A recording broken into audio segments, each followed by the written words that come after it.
Hi, boys and girls. I want to talk to you real quickly about your spelling pattern this week and a little bit about antonyms and synonyms. So, first of all, your spelling pattern this week deals with putting endings on to make plurals, right? So, we usually know that if a singular noun means one, right? For example, cat, dog. That means one. But if we have more than one cat or more than one dog, then we know that we can simply, and I just lost my dry erase marker here, but let's see if this one works. Yep, okay. We can simply just add an S to make it cats and dogs, right? The tricky part is, though, sometimes we have to add ES, and we have to know when to add ES to make plural instead of just adding an S. Sometimes, actually, if you say the word, you can hear that ES at the end, okay? So, for example, brush. We don't say brush, okay? We say brushes. I have one brush, or I have 5 brushes. So we have to make sure we put an ES. Inch, that was one of your spelling words. There's 1 inch or there's 10 inches. And you can hear that ES that we have to put at the end. Glass, when it has a double S. Glasses, to make it plural. And fox, foxes.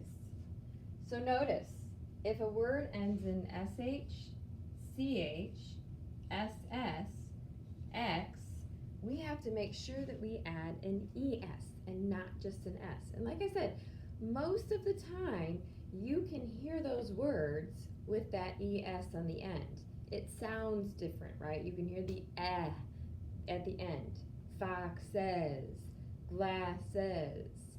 But now here's the tricky part. Every now and then, when a word ends in Y, okay, we have to drop the Y, change it to an I before we add ES.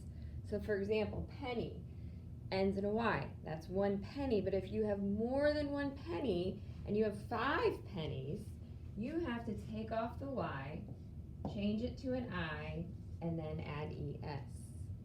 Same thing with the word city. This is just 1 city, but if you've lived in many cities, you have to take off the Y, change it to an I before adding ES.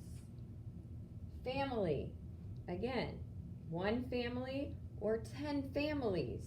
Since it ends in a Y, we're going to take off the Y, change it to an I, and add ES. Okay, so those are some phonics skills. Some of you might have had them in 2nd grade. They're more review phonics skills. But remember, if you want to make something plural, you can just add an S to most words or to some words. But if it ends in an SH, CH, SS, X, or even a TCH, you have to add the ES.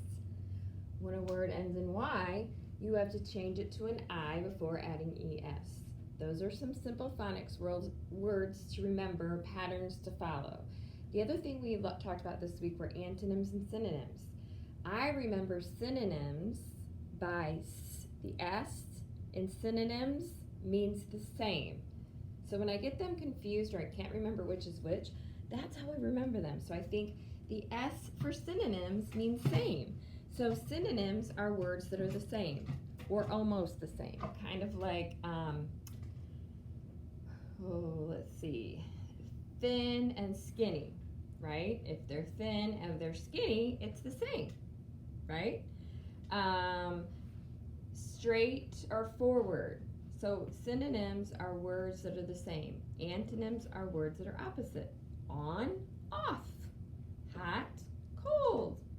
All of those are antonyms, and I know that's probably a big review from 2nd grade, hopefully, that you went over synonyms and antonyms. So this week in your language, you are doing lots of things as synonyms and antonyms, and most of you have done a great job, even on some tricky words. I think the word tidy, and you guys got it, was clean. Like if your room is very tidy, or if your room is clean. Those are synonyms, right? It means the same. When we were reading our story, I was reading the story, there was a word in there, rubbish. And it brought to my mind that the synonym for rubbish is trash. So words that are the same are synonyms. Words that are antonyms are opposites. Just a little thing to remember for this week, for our language lessons and our spelling pattern.